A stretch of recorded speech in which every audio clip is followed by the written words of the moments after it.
Yep, so how do I sound? You sound good. Testing, testing. Okay. Okay. Let it go. Yep, just leave it there. Hi, welcome to Ask Burg. I am Burgundy. Today's question comes from Jay, one of the students that comes to the studio. He asks, when we go through the common sequence of plank, chaturanga, up dog, down dog, which we do in nearly every class, I often want to move my feet forward a few inches when we get to down dog. Does this mean I'm setting them too far back when starting in plank, or does it make sense that my feet would be further forward on the mat in down dog than they would be in plank? So that's a very good question. So I've practiced it both ways. Traditionally, you will not move your feet. Okay. I'm not a traditionalist when it comes to yoga. For any of you who have studied with me, you know that I'm not. When I move from up dog to down dog, I do step my feet forward a couple of inches. To be very honest, I think when I first started practicing, I did just automatically step my feet forward, and now it's sort of habit. When you are bringing yourself into down dog, first start with looking at what I call a quote-unquote perfect down dog looks like. You're starting from hands and knees. Knees are directly under your hips, wrists are under your shoulders. You draw your hips back. However, you're not always going to get this perfect kind of alignment when you're moving through a vinyasa, and that's fine. We're not looking for perfection. So, what you're focusing on though is your hips, first of all.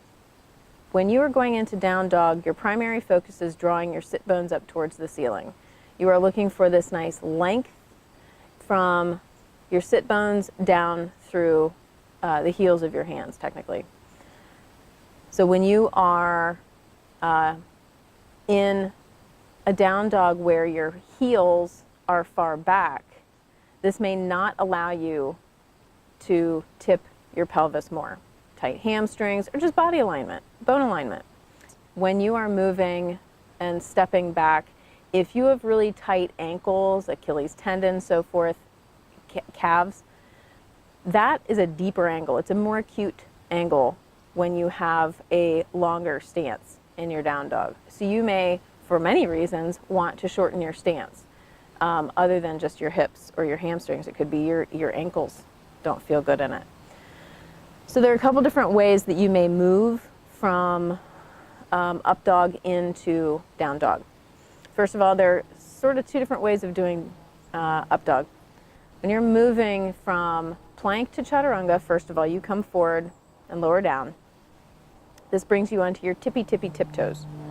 When you pull forward into up dog, you can do one version where your feet flatten out on the floor.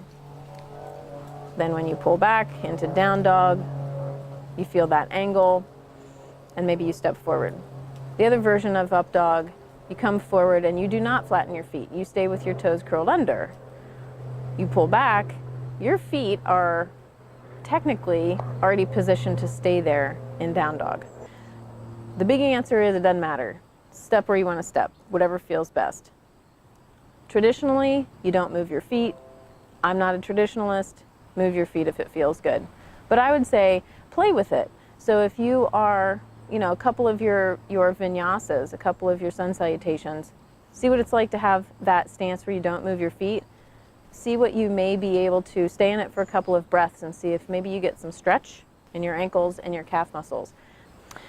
So I hope that helps. Hope that answers your question, Jay, and anybody else with that question.